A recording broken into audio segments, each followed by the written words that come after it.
Welcome, welcome, welcome. Welcome to Wholesale Hotties, a place where ladies in real estate are talking about real estate. I'm your host and MC for the evening, Sharon-Lee Smith, together with my other co-host, Donda Mullinex. Hey, Donda. Monique Fell. Hi, Monique. How are you? And Jennifer Stewart. Hey, Jen. How are you doing? Doing great. I am so glad to be back on the show. I have not been on this show since January, and it's April. I've been through all kinds of stuff, but girls, I'm so glad to be back. Thank you for your patience with me. It's not the same without you, Sharon. I'm so glad to be here. Absolutely. Today we have a really awesome guest, and her name is Courtney Fricke. And Courtney solves problems. I love this girl. She has this amazing podcast. She, we learn all about what she does on there, but she is just amazing in finding solutions where so many other investors don't see like there's going to be any way to fix it. And I want to hear all her stories. I'm so excited to have her on. So Courtney, thank you so much for coming. Welcome to Wholesale Hotties. Hey, thank you guys for having me. And thanks for coming out of a little mini retirement to come back to the show. Definitely not retired. Anyway, so let's start at the beginning. How did you get into real estate in the first place? I ultimately got into real estate truly as I needed some sort of solution because I wanted independence. And when you talk about independence, ultimately, I did not want to be dependent. I did not want to be dependent on a spouse, family, whether it's family today or like a future inheritance, an employer. I didn't want to be independent. I wanted to be independent from that, right? I watched people around me being so dependent on their job today, or maybe the retirement their job's going to give them, which that's less and less of a thing. I didn't want to be dependent on the government. I didn't want to be, I wanted a sense of independence. And as I started to study that, what I eventually learned was that's called financial independence. And one of the strongest ways to do that is with real estate. And my background's in the nonprofit sector, in the missions sector. And I saw so many people who showed up to help, but they were hand to fist broke. One day they'd spend all their time fundraising, and that would take away from their mission, right? So I really just wanted to say, hey, how can I solve that financial issue, build a strong foundation of financial independence so that I can go, I can do good without having to worry where my next meal is going to come from. I love that. And I did notice that too, when I was looking at some of your history, because I looked into you, you had got started and got going, and it was a few years before you really kind of more made yourself a little more public and out there, which I think that's so beautiful. I know I see a lot of people out there, they'll like do one deal, and then suddenly they think that they're these masters at what we do, and they're trying to, garner all this interest. I think with the internet and social media, this has become a real problem where people that haven't put in the foundational groundwork to learn things cause more problems that we get to solve. Yeah. Have you had to bail anybody out?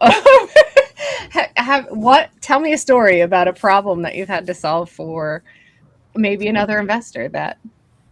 It's probably it's a very common phone call I get right now. Yeah. But yeah, I can't tell you how many times I've bought properties subject to the existing loan from other investors. And I actually had a text today from an investor. He said, can I connect you with someone? They bought a property subject to, they now need help. Well, are you open to rescuing them? And it's, I moved from Louisiana to New Orleans to the greater Tampa Bay market just last year. So it's a deal here in the Tampa Bay area. And so I said, yeah, let me take a look at it. That was text message I got 45 minutes to about an hour ago. Yeah. And I've probably worked over 100 of those deals. Yeah. Where it's some form of creative financing where I have had to do some rescuing, and it's often tied to, paperwork, deal structure, communication, due diligence. Like there's usually some level of a fracture there. Yeah. That happens. And look, I had one where I was able to help an investor out of a deal, and so I bought it. It was a deal they owned with like a DSCR loan, and I bought it subject to, and I still have it. I'll probably sell it this year, but I've had it for a few years. And she called me a few months ago asking me to buy her dad's house subject to help him because he was in a bind. Yeah. And this was another investor. This wasn't a civilian, right? Right. Like, and so, yeah. I mean, I know what you mean. Yeah. No, that's a great term. Go ahead. But the idea there is I absolutely want to be known as a helper, right? Yeah. This hat's my hat for a reason, but and so regardless of the source, I'm happy to show up and say, hey, how can I help? Yeah. On those deals, Courtney, are you able to, or do you normally go back to the source and have to renegotiate the deal in order to make it be more palatable or doable or long-term? Great question. Yeah, so that is a great question. I ultimately, let's just say it's a subject to deal. I would want to go back to the original borrower and redo paperwork. Yeah. Because what I don't want to do is to pit myself by structuring a deal today. I don't want to pit myself in a future problem.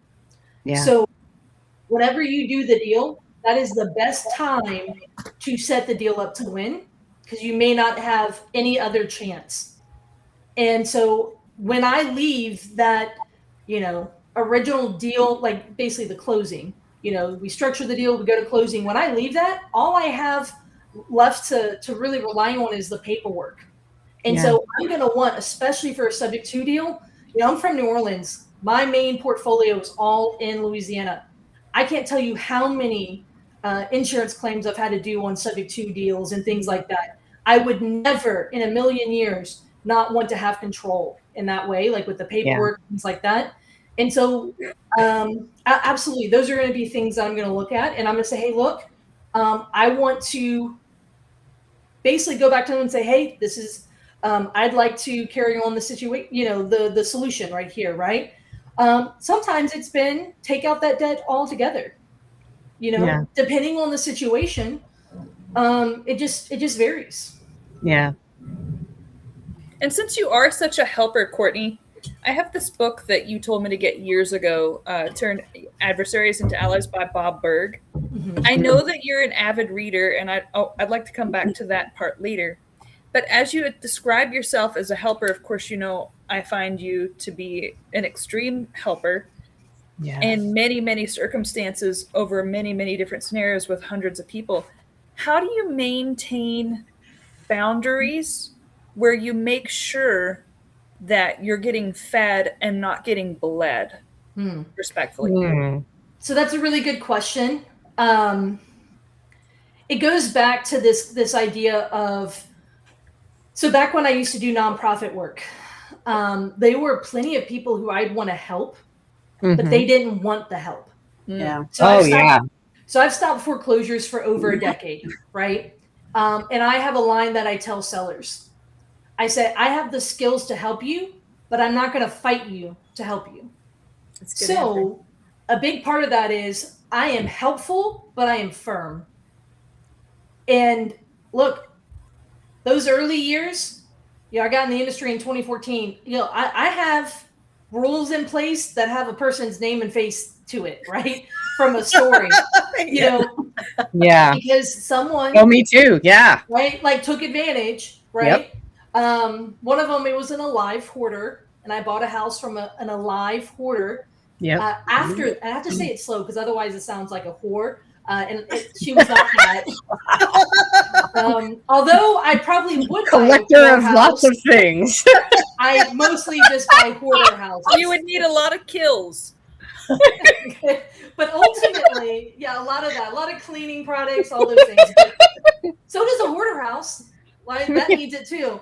But ultimately, you know, I've bought a lot of hoarder houses in my day, and this was one of the first times I'd ever bought from someone who was alive who was doing the hoarding. Yeah. And she was tax delinquent. She was getting up to where it was going to be the 3-year delinquency period where they could then start the process to like take the property in Louisiana. And I mean, I delivered her like 200 boxes, like from the dollar store, not like the dollar store, like yeah, from the back of the dollar store. By the way, in my area, that's where you can get boxes for free. They just they put them back there. I go and Ours is a liquor store, but yeah, I gotcha. So I'm not having to pay for it, but it's like, yeah, but in the back of the store, they put them out there. They're good boxes. Yeah. And I would load up my vehicle every time and I go drop them off. So I brought her a significant number of boxes. I had the dumpster delivered a week before the closing. And like literally a part of my offer was we were going to move her, right? So U-Haul truck moving her. By the way, the place she was moving to, I like took her to appointments with the local apartment complexes. And when that wasn't working out, she had found a brand new mobile home or like a 1 or 2 year old mobile home. And I helped look into the deal, helped with all that part. Yeah. And then I remembered showing up there at 6 a.m. when the closing was for 9 and not a single thing had been packed. And I was like, oh no. And I had guys coming, right? Like coming soon to start loading all this stuff up. And I'm like, okay. So then I'm like, well, I'm just about to start putting stuff in trash bags and boxes and like, we're doing it.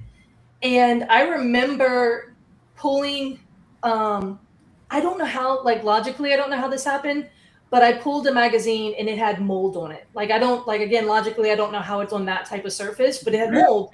And so I threw it into the dumpster and she saw me and she got in my face and I mean, ripped me one and she was threatening like things that you would, talk to Satan about type of thing. And it was just like, I mean, she was disgusting. And so I just said, okay. So I'm just there. I'm like, so I go get in at that time, my truck and I shut the door and lock it. And I'm just like, I'm not about to yell at a woman who has cancer. She's like 75 years old, all this stuff. But I'm sitting here and I'm like, oh, I don't know if I can curse, but like basically, oh, something, right? Yeah. And there is a level there that I was like, okay, what am I going to, like, this deal is like, we're going south here. And I actually called one of my mentors at the time and I was like, hey, give me some advice. I had wholesaled the deal and she was not going to be gone. It was after the closing at that point.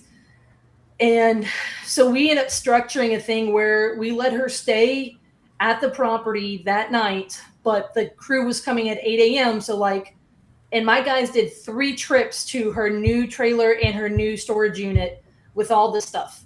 So she basically turned it from new to a hoarder situation again, right? Like, right. And we do all that. And she still had stuff at the house. And I'm like, we're not, like, it's 7 p.m. Like, we're not, like, I'm like, I gave you 3 trips. Like, you're going to have to figure this out. And at like 3 a.m., I get a phone call from her. And like, I was dead asleep. I wake up to having missed it. And the voicemail is like, basically she was having a medical emergency on like the voicemail. And so I immediately called 911. I was like, I need you guys to go do a wellness check on her. She's at the property. And they're like, we're on the other line with her. I didn't know she was diabetic. She sent herself into a diabetic shock because of like all the dealing with the stuff, right? Like, yes, you were coming face to face with her mental illness. Yeah. Yes. And literally that was the day that I basically, so long story short, I get that resolved, all that resolved the next day. It was obviously a whirlwind of like 48 hours. And then I built some SOPs for dealing with an alive hoarder. We will never again move them. We will, like all these things. But, those are some of the lessons you learned. And that's when I was like, okay, I am fair and I am here to help. But I am also not going to be a charity. I come from the charity world. My business is not a charity. Yeah. And I have to delineate the two. Now I can show up in a charitable way, in a helpful way, but I've got to define it and I have to build those boundaries. And like I said, there's a name and a face for every boundary and rule I've had to really put in place. Absolutely. Absolutely. So and you're absolutely right. There's ways. I'm sorry, I didn't mean to interrupt. No, I was just going to ask. So there's basically, you've learned your boundaries, and that's the process with anybody doing this, right? You just have to figure out you have to know when to like step back and just like, I can't help this person. I dealt with somebody like that too. Her name was Susan. And I mean, when I called mental health, they're like, oh, we know her. And we know her. Or she's falling through there's holes in the floor. She's falling. It's like, oh my gosh. I swear people were like moving her glasses. I'm like, how in the hell would you even know in here? I mean, it was you just have to watch. And in my local area, what I've done is collect like lists, all the food banks, all the, all the resources that I could possibly hand to them, churches, anything to help them. Because here's what I will do. You're absolutely right. Here's what I'll do. And here's the people that can help you do the things that I will not do. Right. That's good. I had a situation where someone, I moved my business to 100% repeat and referral at a certain point. So I moved away from prospecting, cold calling, direct mail. And so one way is I get just tagged a lot on Facebook and like some of the local buy, trade, sell groups on Facebook, right? And in one of those groups, it was kind of like a helping hands type of group. And I had 5 or 6 people tag me. This guy gets on there and he says, the government's taking my house. We're getting, foreclosed on. And we don't have any utilities. I'm like, okay. So I get tagged a lot, right? Because I've stopped foreclosures a lot for over a decade in my area. And so I messaged the person. Knowing his name, it didn't take me long. I found the property, whatnot. But we set an appointment and I go. And I thought he had just lost, power with, getting behind on payments. They were without utilities for a year and a half. Oh my gosh. Whoa. It was a 60-plus-year-old man, his early 20s-year-old son, and then some random ass dude in the back that was just like under a tent in the backyard. And that was their friend just like squatting under a tent. And like in a residential area, by the way, the house was probably worth $250 as ARV. And I'm like, so we started having a conversation. By the way, when I asked him, one of my questions is, what have you done so far to try to stop or delay the foreclosure? Good and question. He said with a straight face, I called the White House. Oh. And I go, okay, now I'm curious, who picked up? Like, is it a 1-800 number? Do they have a voicemail? Like, and I said, okay, beside that. That was good. That was quick. It's like, beside that, when I walk the house, it is easily one of my top 3 worst scenarios where I stopped. I could not, because obviously without water and without power, you can imagine, what's going on with feces, what's going on, all this. By the way, the young man, the 20-year-old son who lived there was a server at a local restaurant. And I'm like, it's like one of those things, you can't don't eat there. Eat out again. But another reason to cook at home right there. Look, trust me. I was like, I will never, but I remember having this conversation and I remember walking over to the son because the dad, I could just tell mentally, like when he's talking about, he's like, the government needs to step in and help me. I'm like, okay, I can't help that. Like at that point, he needs, and he literally needs like a social worker advocate because he cannot advocate for himself. Right. True. Right. Very true. So then I go to the young 20-year-old son thinking maybe there's hope for him. And I go, okay, so you're working at the restaurant. And he's like, well, we just want to get enough money so we can go buy a brand new construction house. And And I'm like, you don't have that much equity. But then I'm like, okay, well, you know, have you even talked? Like, we started talking through some things, and then he starts telling me how he's waiting on this big settlement.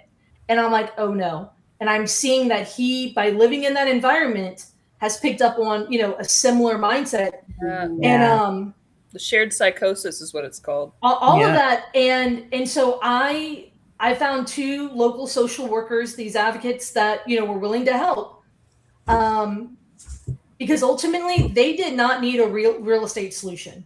They needed way more than that. Exactly. And so there was a level there that, because if I were to buy the house from them, number one, I legitimately would be concerned, would they be of right mind to sign? Yeah. Good Like, point. Yeah. That was one of those. And so knowing that, I absolutely share, and I do the same. Like I have a list, you know, when you know, people are behind, like, again, when I help people who are facing foreclosure, and I'm like, look, if you want to stay in the house, look, I'm happy to give you some ideas. I will point you in the right direction, but I'm not going to go walk down that road with you. Mm-hmm. Right. And knowing that, as much as my heart, that situation, I was like, look, if these guys, so being there at the house, I was like, I was about to go to a work lunch at a nice restaurant. I had that appointment that I was going to meet with someone. And I had to call that person and be like, I don't have any appetite. And it hit me like square, like in the chest. And so I made 2 phone calls, and I basically raised to where someone would match me, and we would put them in a budget in, like an efficiency unit, like type place for a week. And so I go back, I get on my car, I walk back up to the house. I said, look, if you guys are willing, we'll put you in somewhere that has a fridge and a kitchen, like, you know, for a week. And they literally looked at me and said, well, which one? And I go, huh. He goes, well, we've been kicked out of a few of them because we disagree with them on certain policies. And I'm like sitting here and I'm like, you know what? Y'all have a great day. Yeah. Yeah. And I'm like, you know what? I hope you guys get the help you need. But I'm realizing here, could I go pour myself out really until empty, trying to help people who in the first place are never in a position to take that help? Right. Yeah. That's right.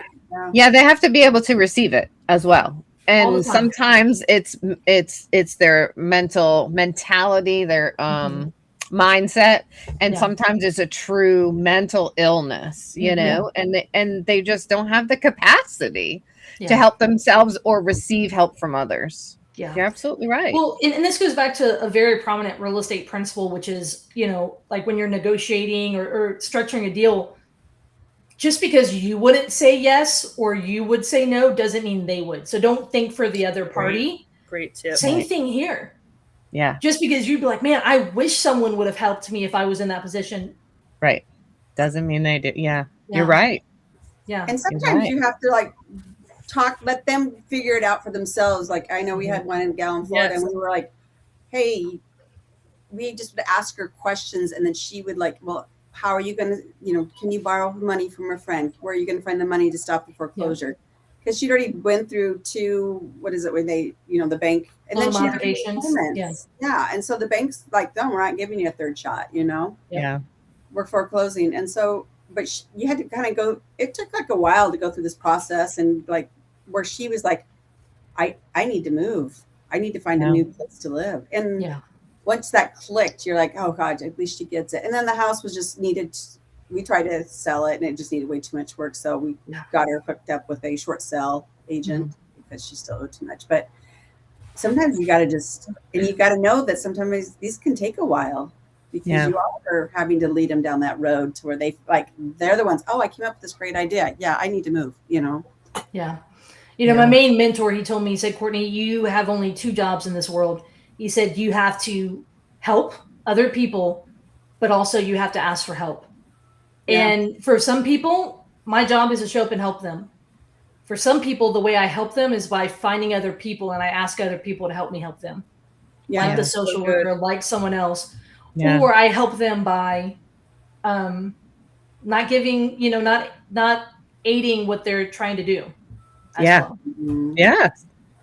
Yeah. Sometimes it's exactly that. Don't tough love. Yeah, exactly. Yeah. I call it my come to Jesus talk. Yeah, There you go. that's true. We all know a lot of folks who are in trouble with their loans right now. What present advice would you give to operators to avoid getting in trouble with lenders? Not going backwards, but starting right now and going forwards. Excellent. There could be let me tell a story. There could be two houses right next to each other that are built on the exact same day by the exact same builder. They're worth the same, they would rent the same, and they're being sold for the same amount. But one could be a great deal and one could be a horrible deal. What's the difference? It's the financing. Yeah. Right? Again, same price, same square footage, same build, all of that. So many of us are taught that leverage is a way to grow. Absolutely it is. But at the same time, leverage is a two-edged sword. Yeah. And you've got to understand what is safe and feasible financing. So what that looks like is, do you understand what goes into good debt? A lot of people are getting right now, it's because they have short-term debt, right? So maybe it's a loan for only a short period of time, or it's a balloon. My mentor taught me that balloons are for clowns, or I say clowns or a special occasion.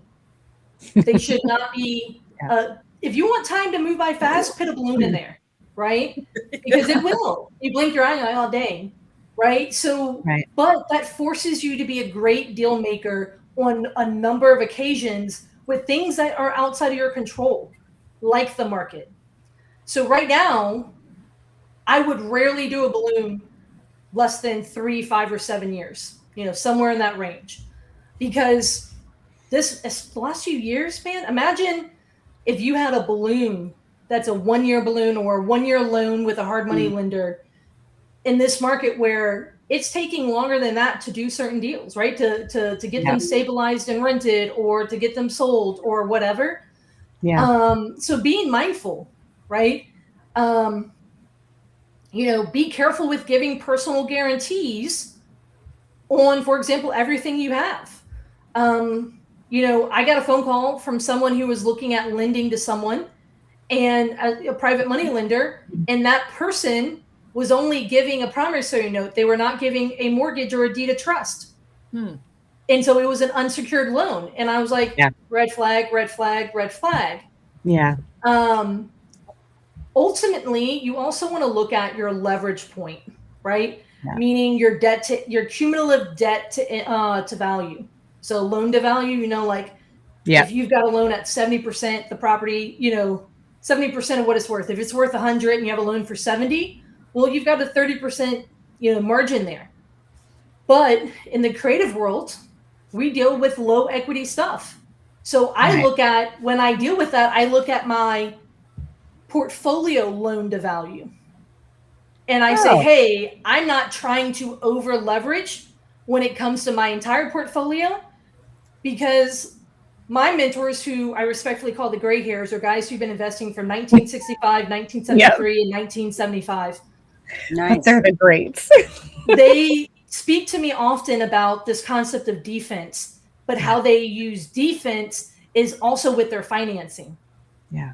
And it's the type of properties that they buy. And, that is something that if I didn't meet them in 2018, 2019, I think I would be in a very different position than I am now. Because at that point, I had only been taught offense, and I was scaling, and I had volume, and I was just gunning and going. And I truly think I'd be in a very different position. I might not be in the industry right now. Yeah. Well, we've seen so many come and go. Right. Up and down the market.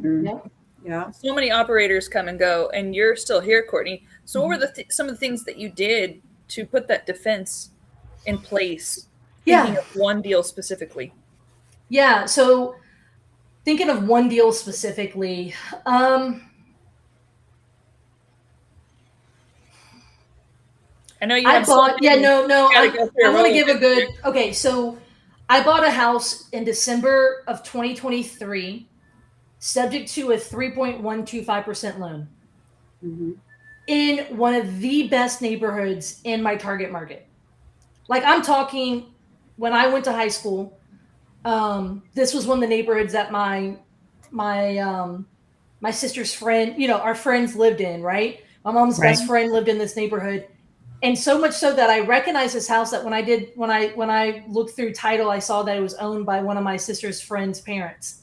So like great neighborhood, not a ton of rentals, phenomenal, let's just call it like B-class rental. Yeah. But I bought it with low equity, but at the same time, it was a great location.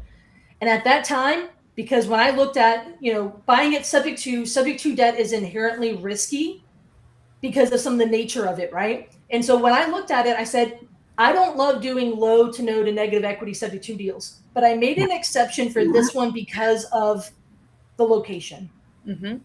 But then immediately what I went and did was not too long after that, I had a free and clear property that I put a loan on. And I used private money on that to be able to breathe a little bit. And when I bought this subject to deal, it had about a $1,700 a month PITI, but it would rent for $2,300. Okay. That's great. Yeah. Until you do something called what I call pro forma PITI, which is, well, that was owner occupied. So, and I have it as a long-term rental. So whenever homestead falls off and when, the insurance gets adjusted, this is going to jump up. I had estimated 1,900. Still, there's some room there, right? Mm-hmm. A little bit, yeah. And then the insurance crisis happens. Oh, and my yeah. happens, and it goes to 2,400. Oh man. Go down. And I have property management. Yeah. So then you're a little bit negative. Yeah. More than a little bit. So then when that happens, what do I go do? I then structured a seller finance deal on a property. It's so far out of my buy box that I would not normally touch it, but I structured a phenomenal deal, acquired a property, and then I sold it on seller finance where I got a $450 a check month from that deal. And guess what I did? I put that file in with the other and I said, now kiss, you're married. That's right. I'm just like, right? Because like balance that them moment, scales. That's right. Yeah. Exactly. And so what did I go do? I went and did a deal that would make up for it repeatedly.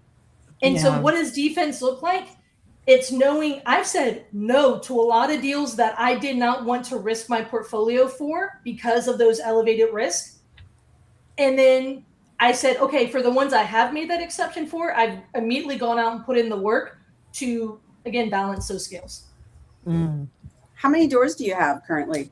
I'd have to count because I did just sell like half of them. I'm at like probably 35, 37 right now. Something like that. That's a big downscale for you, Courtney. I sold, move into Florida. I must have missed the memo on that. Was the point simplicity and like leverage the liquidity into the Tampa market, or what was and plus the insurance challenges? I mean, I feel a little bit bad for you that you went from one insurance challenge state. Oh yeah, right. You must be getting really good at New Orleans to Tampa. Here's the thing though, Louisiana and New Orleans, right? We have the insurance crisis, but we don't really have appreciation, like straight up. Like we trail it like 2.5%, which national average is 4%. Yeah, like the Midwest. And so this is at least not that I'm betting on it, but it's an appreciating market, but it's a higher cost of living market. So the average house is more versus in Louisiana, the average house is $275. Here it's like $475. So I can capture more equity. Yeah. And if you look at all the projections and current past couple of years and the projection of migration in the US, they're all moving there. So values are going to go up and up and up. So I moved here for my mentor. Yeah. In 2014 to 2019, his rentals doubled. And then from 2019 to 22, they doubled again. Yeah. Wow. Now they're down about 30%, but do that math. Yeah. $100,000 house becomes 200. 200 becomes 400. And now it's down 30%. So that's like 350.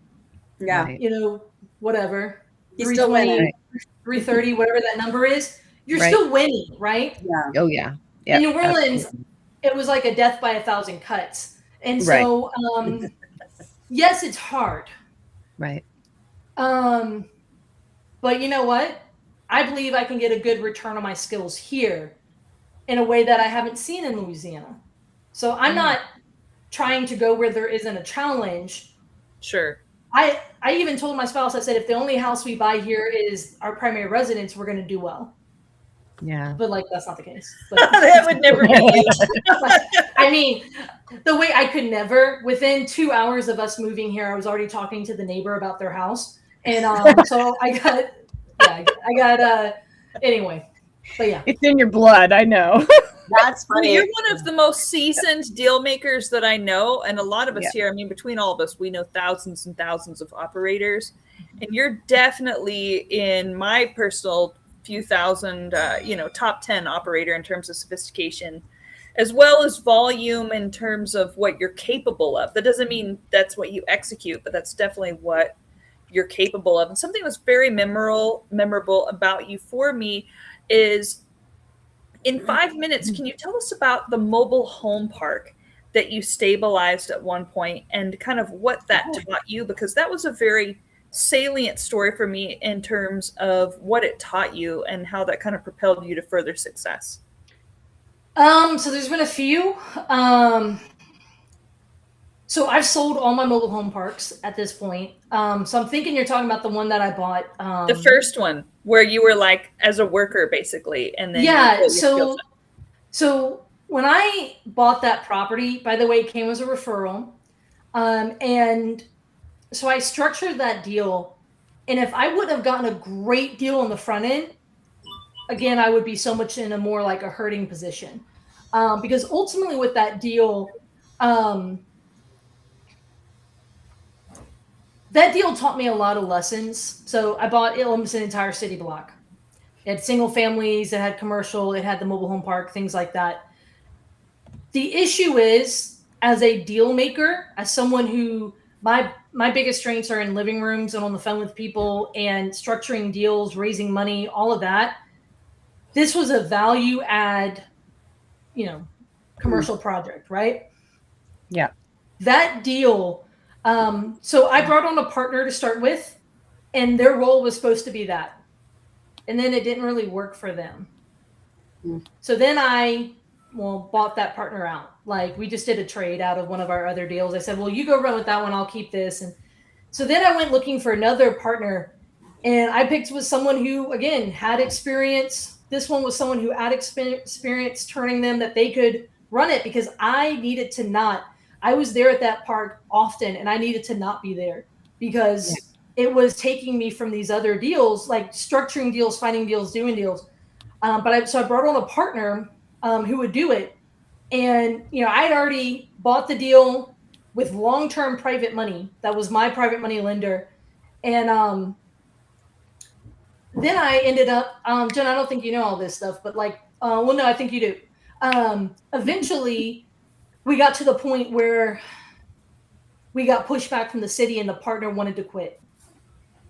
And they're like, just give it back to the private money lender. I was like, over my dead body. And I was also like, boo you as a human, like, and as an investor, that's not what we do. But so ultimately with that deal, I was like, okay, how can I structure my way out of this? So we eventually sold it, not fully stabilized. We had stabilized part of it, but we had not fully stabilized because the day-to-day operational partner, gave up on it, right? And so that was a deal that we were able to sell, and I had to write a check at closing. Oh, and, yeah. Right. And I said, you know what? Because why? Because at the end of the day, reputation is something that is worth more than money. And I would refuse to make money be the reason why it gets a hit. That's hard to do, Courtney. I mean, it sounds great, but there are times where that is really, really hard to do. Mm-hmm. Which part? Oh, to put your reputation ahead of your pocketbook, especially when you're just getting started, and especially when you're hurting. But what you've really shown me that other people haven't personified as much is that integrity compounds. That's my big word lately. If something doesn't compound for me, I don't do it anymore. If it's a side quest, doesn't compound, that's not a good use of my time, right? But something I think you've noticed is that whenever we act with integrity, that compounds into many, many more opportunities, relationships, private money, people bringing you deals, etc. Do you guys know who Jim Rohn is? ROHN? Yes. Right? Oh, yeah. We all love him. Yeah. He lights a fire underneath my ass continuously. Oh, yeah.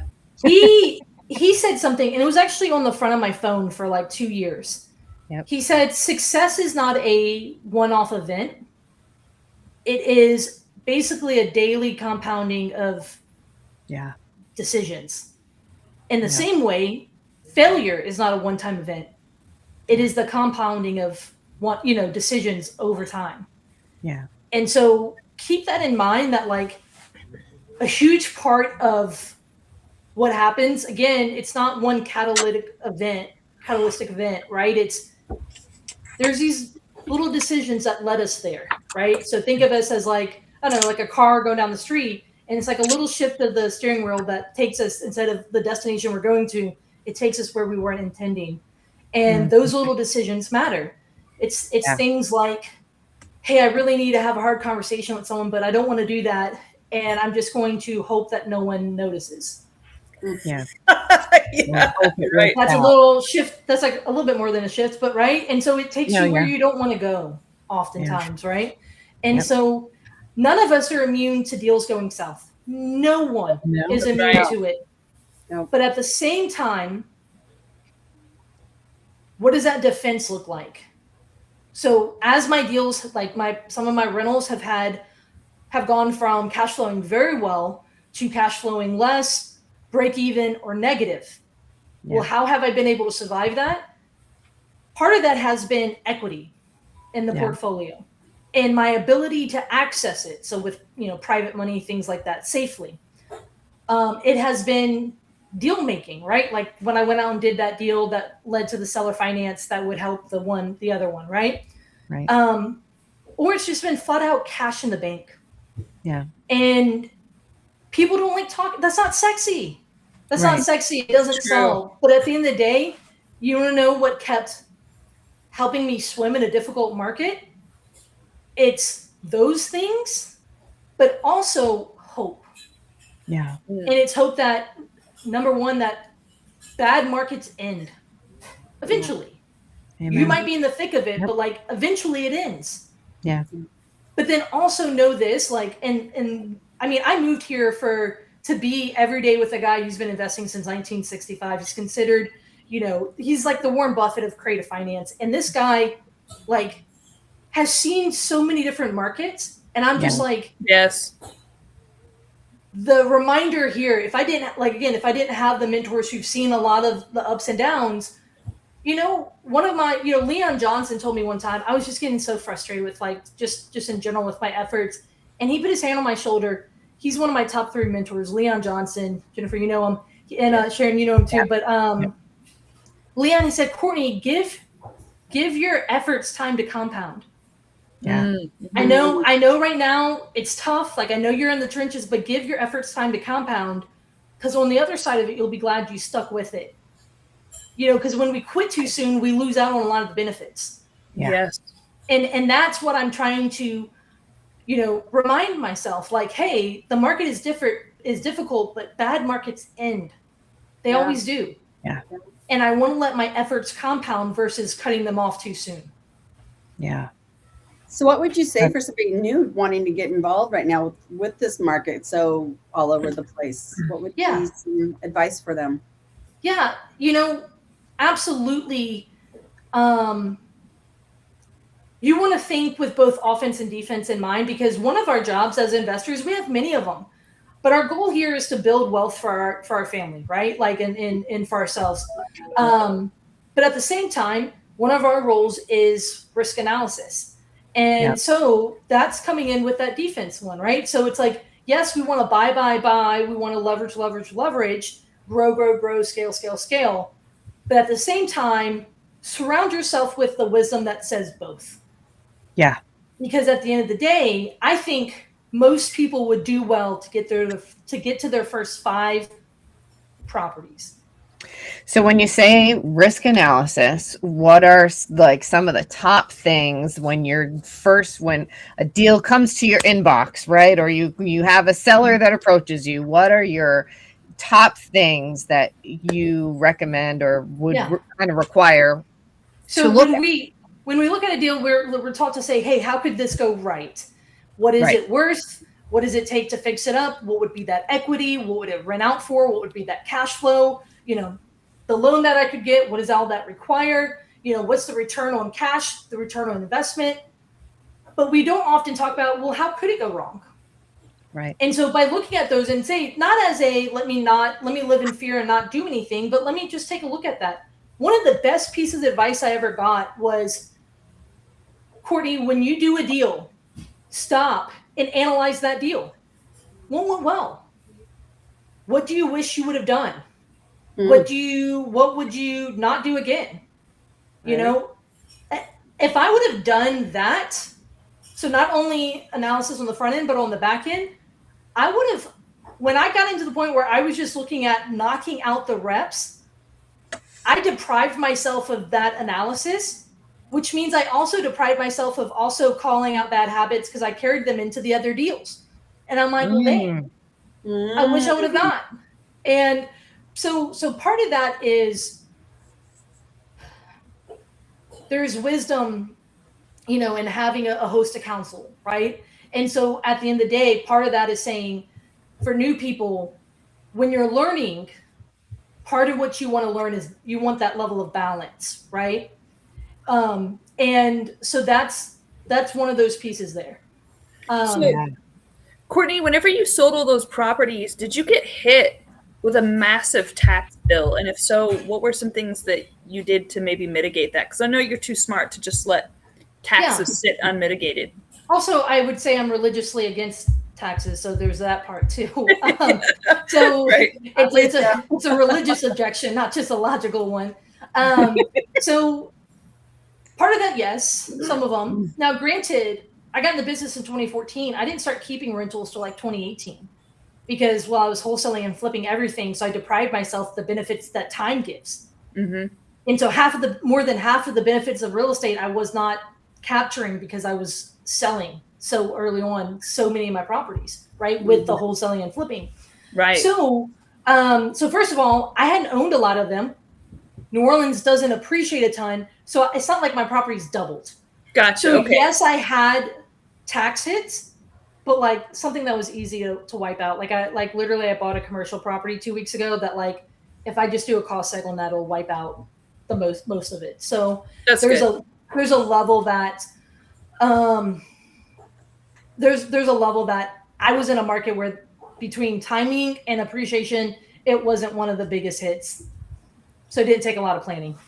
And one thing that's amazing about you, Courtney, that most people probably wouldn't guess with your level of sophistication, you see this paper right here? This is what you taught me that you use basically as a CRM. So while there's this massive rat race, as you know, that I am kind of cloistered in, where everyone's talking about the latest CRMs, the latest AI, the latest this and that, and so on and so forth. And so the wheel turns round and round, and it changes every year. But for you, you were doing all these deals with pen and paper and a yellow pad. And that blew my mind. I was like, what? Why am I overcomplicating things so much? Oh my gosh. I'm laughing because the first 3 years of my wholesale, I'm making like 280,000 and it was a notebook and a pen and my cell phone. Wow. And people were like, are you kidding me? I'm like, no. Blowing me away here, guys. People don't realize, like, does a CRM help? Yeah, it does. At one point, I was spending $500 a month on, and when we were doing at the top of our volume, yeah. But even today, I have my dry erase board, I have my Google Sheets, my Google Docs, and my notebook. Like, literally, that and my phone. Look, one of the bigger wholesalers back home in New Orleans has a BlackBerry.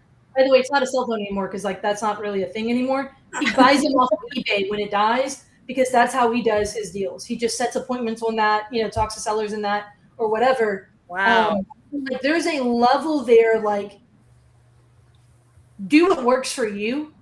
Right. But people often overcomplicate it. I've met more people who have set themselves up to fail. Donna, going back to your question of like advice for people who are getting started, it's like a lot of people set themselves up to fail because they do too many subscriptions. They scale too fast. Yeah. Scale should come Yeah. once you've broken the system. Yeah. It should not be how you start off, right? Yeah. And so many people are like, well, day one, I've got to go buy all these things. I'm like, Yep. and then all of a sudden they have crash fast because you run out of money. They have to cover. Yeah. And then they're like, I mean, how long does it take to get your first deal? It's often not immediately. No, Yeah, 90 people days say is that much. 3 months, 6 months. Daniel Yeah. Clayman, I've only heard him say this once. Daniel Clayman took 1 year to Yep. get his, but nobody thinks about Daniel Clayman as the guy who took 1 year to get his first deal. Right. They think about him as the software magnate and the dude who does a lot of development. So be patient. It might take a whole year. Yeah. Exactly. No, I mean, it's an important thing, right? Yeah. How are you finding your deals currently? And for somebody new too, what would you suggest for them to find deals? Yeah. So currently I find about 80% of my deals are referral and repeat business. So it's all from people in the industry. 20% I get back into, I play in public records. But the type of deals I look for, most people aren't looking for.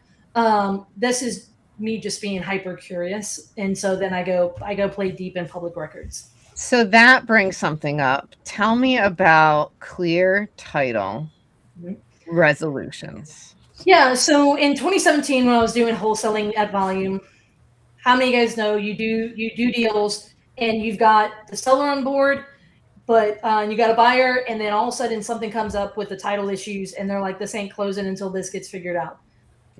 Or you now learn of another owner, right? Or something like that. And they're problematic. I swear they're like almost never rosy. They're always like the prickly pear. And it's like, why were you probably left out in the first place, right? Yeah. So starting in, I got in the industry in 2014, 2017, as I was starting to ramp up and doing volume, I started doing deals where I would cure the title as a way to make money. And that looks like ownership issues, title issues, like lots of different things. So with the move last year, New Orleans, Greater New Orleans, I always say New Orleans is a well-known small town because it is 1/3 the size of Greater Tampa Bay. So I just moved to a significantly larger market that is also like one of the top in the nation. It's one of the most competitive. And I'm like, look, I just came from being a big fish in a small pond to being a small fish in a big pond. And I'm definitely not about to get into a swinging contest with the dude spending $100 a month on marketing. Like, although I can pick my size, I'm not about to do that. But at the end of the day, I decided Louisiana, 12 years in that market. I'm not about to give up that as the honeypot that it is. I know it so well, all that. Right. But as I'm starting business here, I decided that I wanted to focus on basically title issues as like the majority of my business. So I'm not out here chasing the deal that everyone else is. So for example, I'm looking, like I just closed on a property that is literally had more than double the property value in liens and judgments. I bought it subject to all those liens and judgments, and I'm working through those. Right now I'm working on a property that the guy died. He was a sole person owner on the property. He died, and a cute little neighbor got an obituary and said no family came forward. Right? It was sad, right? So I built out his family tree and found his one living relative. Wow. And so right now I am, talking with them because the property is getting foreclosed on. So it's building out family trees, it's solving title issues, things like that. That's impressive. My mother is huge into genealogy, like she has a whole library downstairs. And I have many times called her up to go on ancestry.com or whatever other resources she has to go find heirs and go find that, because it's not always clear in the title records. It's not always clear in the deed records. You're absolutely right. So when someone dies, but they don't have a spouse, they don't have children, and they don't have any living siblings or parents, who does the property go to? The answer is depends on the state. Yeah. Mm-hmm. And that is where I'm like, that. So my running joke is, so like I'm in a new town, I'm meeting a lot of new people, and this is also obviously a very gentrified town, right? Like there's so much growth here. So when my license plate says house buyer, I often get like a, like you're the bad, right? You capitalistic pig, right? Guilty. So, right, you guys know what I'm talking about? And so they're like, well, so anyway, I started a new gym the other day. So like 2 days ago I went in and the coach is like, hey, so your wife told us you're in real estate. Are you an agent? I'm like, no, because I'm not. They're like, so you're like a real estate investor? I was like, yeah, but like less HGTV and more Rizzoli and Isles. And they're like, huh. I was like, let's talk about it more later. But like really, I'm really more of a real estate nerd, and I'm looking for the deals that everyone, like the deals that die for everyone else. And so speaking of nerd, Courtney, you got to tell us about your book habit, because that's what it is. It's a book habit. You almost have a problem. Yeah. Almost. That's how I hoard, right? I hoard books. But it's a problem we all benefit from because you always share your wisdom.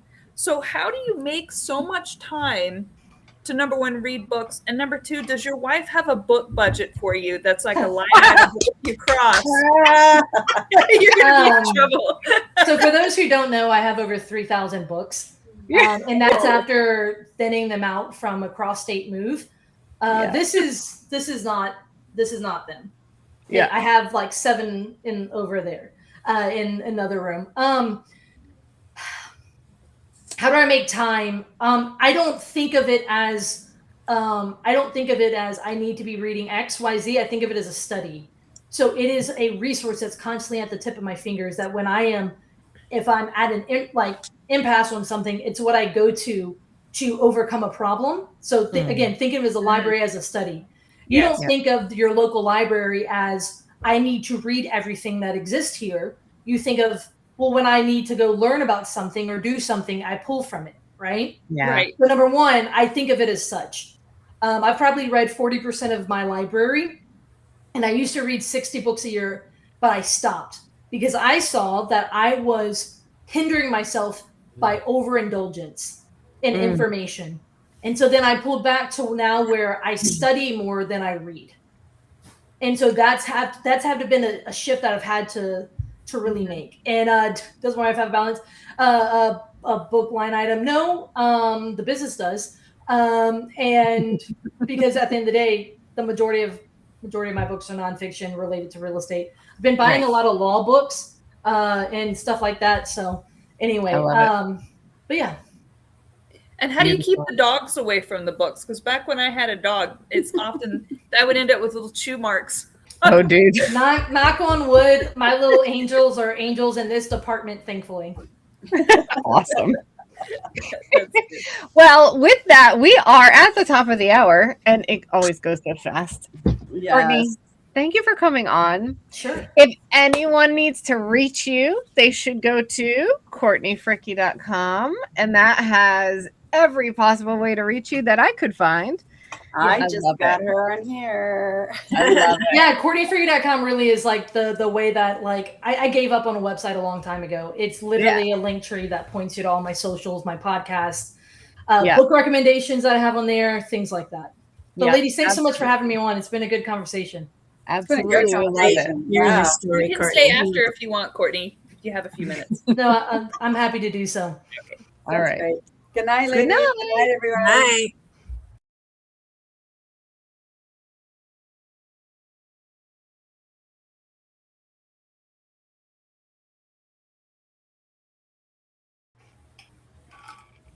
Awesome.